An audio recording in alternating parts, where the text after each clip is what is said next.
Recent events have been overwhelmingly positive. Definitely there's been a lot of negative, but generally overall very positive. And the reason is because recent events and the Lady of Heaven in general has allowed us to pinpoint and see with our own eyes all the layers of bigotry that exists in the Muslim community. And now that we've seen them, we can begin to tackle them and flush them out of our system. Over recent weeks, you've seen many prominent figures from the Muslim community take part in the debate on whether the Lady of Heaven should be banned. You've seen Dr. Ramsey, who's the director of the Oxford Islamic Centre. You've seen Dr. Muhammad Idris from the Muslim Council of Scotland.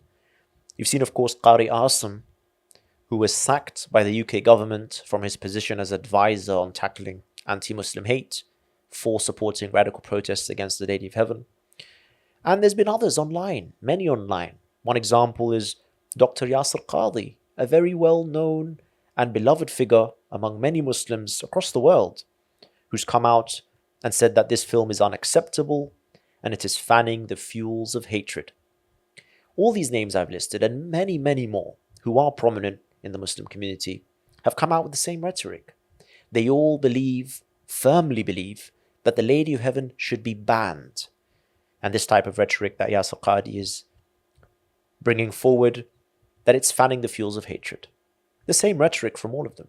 And it is quite shocking that yes, some, even though a very tiny minority, some Shia have come out against the film, saying the same things that people like Dr. Yasir Qadhi are saying, that this film is unacceptable and fanning the fuels of hatred, even though those very Shia believe in the narrative and the story and the history that is shown in the Lady of Heaven.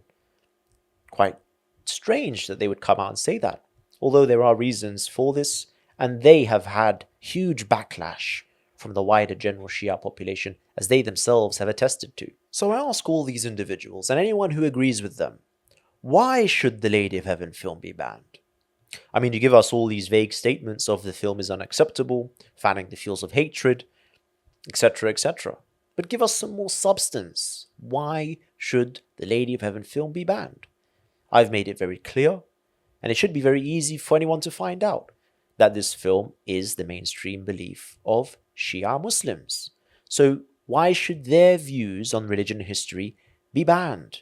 And even more so, we are making the claim that the history in this film is general history and is found in history sources of non-Shia.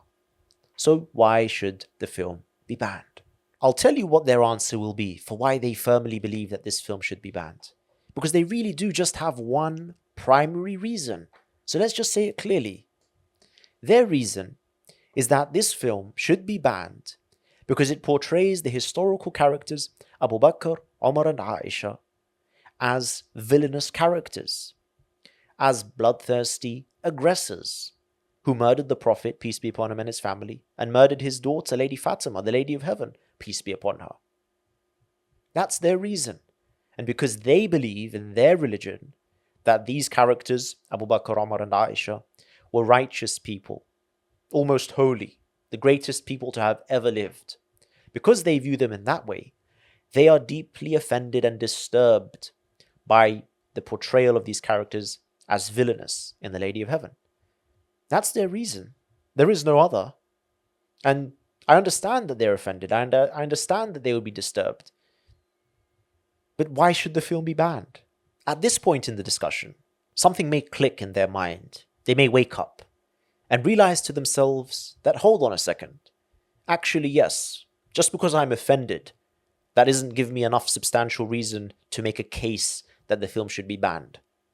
So they may follow this up with a secondary claim of, if we allow this narrative to be put out in the public in film or other formats, then this will rile up sectarian tension and this will cause acts of violence to take place. That's what they follow it up with. So it's no longer because they're offended, even though really that is the reason. It's now because acts of violence would take place. So they pose as these wise sages that are trying to take care and look after the Muslim community and the general community by blocking anything that may rile up radicals from acting violently as a means to protect the population. That's what they're posing as. Well, let's assess this claim. Let's assess what they are actually saying here. because it is all nonsense. The first point to focus on to realize that it is all just nonsense is that this is what the Shia believe. I don't know how many times I have to repeat this. This is common knowledge. This is the general mainstream Shia belief. We're talking about hundreds of millions of Shia Muslims, estimates of 300 to 500 million across the world have this belief and have had this belief throughout history. That's the first point to put forward. And if you don't know that this is the case, if you don't know that this is mainstream Shia belief, that isn't my problem. That isn't anyone's problem. You have titles such as doctor and director and imam and sheikh, claiming you know all about the religion of Islam. Well, it's about time you educate yourself about the religion of Islam, don't you think? This is the mainstream Shia belief, and we will be tackling this in upcoming videos to make clear that it is. So if it is the mainstream Shia belief, then what are you saying? That the Shias should be censored, should be silenced, should be suppressed? Because they have been censored, silenced, and suppressed. And you can see that during these previous few weeks. What's been going on? What's been happening? The Shia have come forward with a film, and there was a major attack as an attempt to suppress them. So that's what's been going on behind closed doors prior to this film for 1,000+ years. So if you don't know that this is mainstream Shia beliefs, that's the reason, because it's been suppressed. So in reality, what you are doing, Dr. Ramzi, Dr. Muhammad Idris, Qari Asim, Dr. Yasir Qadhi, and so on and so forth, what you guys are all doing is continuing on in this suppression against the Shia, blocking them from being able to freely express their religion for whatever claims and reasons you want to make. At the end of the day, the bottom line is you are taking part in this gruesome suppression.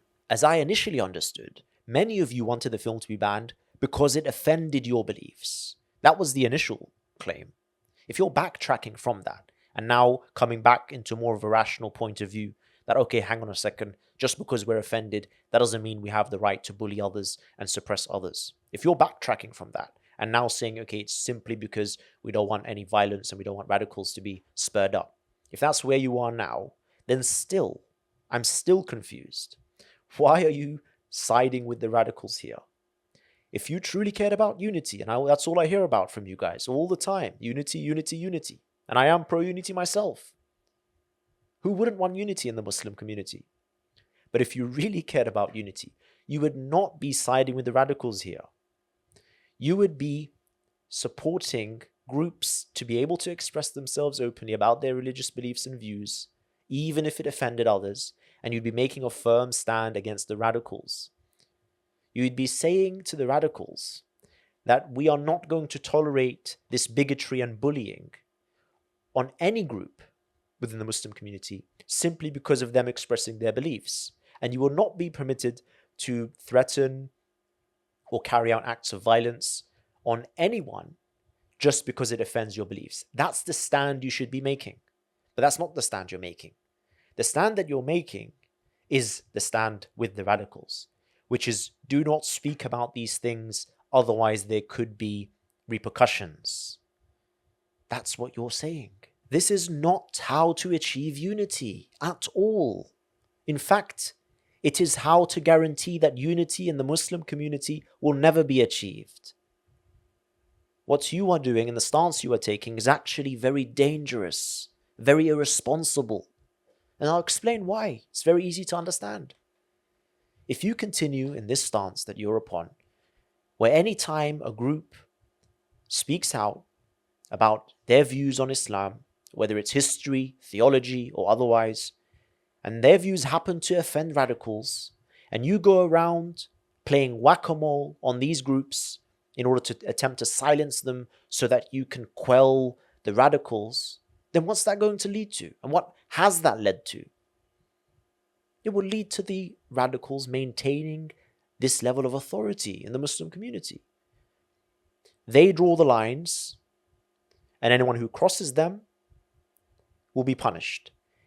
While they threaten and commit violence, you go around working for the radicals, perhaps not committing violence yourselves, but bullying others to stay within the boundaries these radicals have drawn out for us. It's absurd what you're doing. all in the name of unity. You aren't achieving any unity in that path, I tell you. You are empowering and emboldening the radicals. You are giving them validation. It's quite clear. Unity. You want unity. What is unity? If you ask anyone with any common sense, unity means that we are able to coexist, to cooperate, to live peacefully, while acknowledging and tolerating a plethora of different views. That's unity, isn't it? Well, the other type of unity that perhaps ISIS believe in is that everyone conforms to their way of thinking to the T, and if they don't, there will be consequences. That's the two types of unity that are being put forward.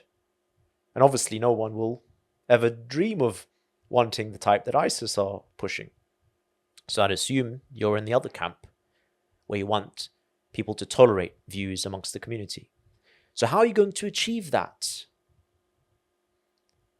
The way to achieve that unity is by not making the stand you are making, but to make a different stand.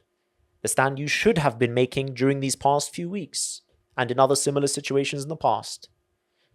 And that stand, of course, is to stand against the radicals supporting groups who wish to just express their views about religion or history, even if those views are deeply offensive. I'm not saying you need to agree with those views. You can voice your opinion about those views. You can voice your opposition about those views strongly, even if you wish. That's fine. That's healthy. That's normal. So we're not saying stand with all the different beliefs, but stand with the common goal, the common ground that we share amongst each other, which is that different groups should be and are allowed to express their views, even if they're deeply disturbing, so long as we're not calling for violence. And anyone who is calling for violence or threatening violence or bullying others, they're the ones that get ostracized. They're the ones that get shut down. That's the stance you should have been making here with the Lady of Heaven. Because the Lady of Heaven is mainstream Shia Islam. It is what they believe. So do they have a right or not? Are they included in this unity that you want to push for or not? Are you wanting to sideline and suppress hundreds of millions of Shia Muslims because radicals say that we can't? You need to stand against this bigotry, and you need to stand firmly against it. Because yes, we can talk about groups like ISIS, Taliban, or others that have committed violence because others have offended their views and beliefs. We can speak about these groups, and they're a clear issue that we all know about. But there's another issue preventing us as a Muslim community from moving forward, which is all of these layers of bigotry that exist, that we've seen in the last few weeks. And unfortunately, these men, Dr. Ramzi, Dr. Muhammad Idris, Qari Asim, Dr. Riyas al-Qadi, etc., all are involved in. This bigotry must stop.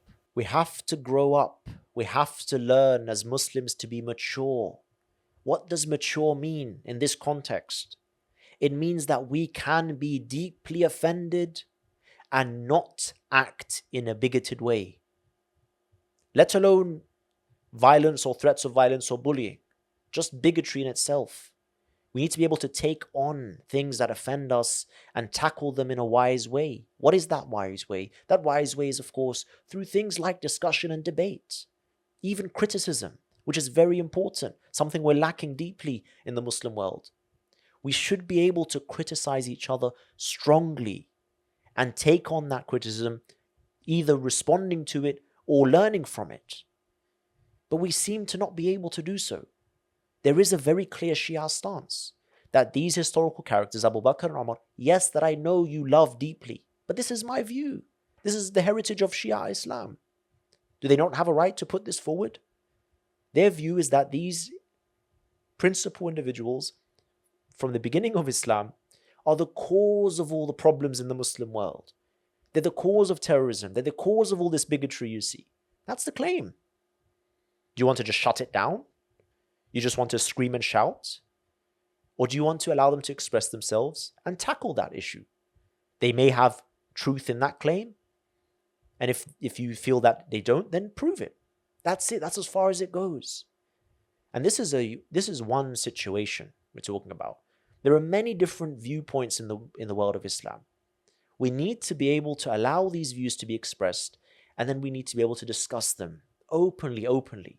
If you, Dr. Yasir Qadi, or any of you or any of the others that I've named, if you truly tell me that you want unity and you have this vision for Muslims in the future to be an integral part of society, to be major contributors in society, to show the world the true value of Islam, what we can really bring to this world, what the Prophet, peace be upon him, brought. If you truly believe in this, then you need to push for that what I'm explaining. And this day will come where Muslims are able to tackle any issue in the open. While being offended, while being disturbed, they will have such a level of maturity that they'll be able to tackle it in the appropriate way. Without violence, without threats of violence, without bullying, without any of this nonsense, without any of this bigotry. When we reach that stage as Muslims, we will be able to truly show the world what this religion is and what we can offer. Can you imagine that future? Just picture it. Yes, this topic is one of the sensitive ones. Abu Bakr and Umar and Aisha. Who were they? Were they righteous or were they the worst of creation, as Shia claim? That's a topic of discussion. Let it be out in the open. If you're so confident that you're right, you have nothing to worry about. If you believe you're correct about your views of history, then you should want this view to come out in the open. Because once it comes out in the open and discussed openly, then it will fall apart. But the Shia believe once it comes out in the open, it will validate this truth in history. So there we are, two opposing opinions. How are we going to deal with it? I wonder. Through shouting and bullying, or through just discussion and debate, maturely, leading the Muslim world into a brighter future. That's my hope and prayer. As I've said, these recent events over the last few weeks have revealed many layers, many hidden layers of bigotry that exist in the wider Muslim community. So at the Rafida Foundation, we're going to be tackling all of these issues over the coming weeks, one by one, every single one of them. There have been many claims and many arguments put forward, and we're going to show that none of them stand and none of them have any validity. And hopefully through this, we'll take part in defeating the bigotry that exists in the Muslim community. Because I've said, and I continue to say, that I truly believe the vast majority of Muslims in the UK and worldwide are fair, rational-minded, peaceful people. And they're willing to hear different views. It's just that unfortunately, they themselves have been hijacked by bigots who have taken leadership positions in the Muslim world. So I do believe that strongly. So I do hope that the messages we communicate in this video and in coming videos are things that Muslims can resonate with and take on board. And I encourage everyone from all backgrounds, whichever sect you may belong to in the Muslim world, whichever subsect you may belong to, and even if you are non-Muslim, I encourage everyone to take part in this discussion maturely. Put your views forward. Ask the questions you feel that you want to ask or that need to be asked. And those who are in positions of authority or leadership, answer these questions. Please, without bullying. Answer these questions without trying to silence people. That's what I put forward as a request. So stay tuned with us in coming weeks while we take on these topics one by one. See you around.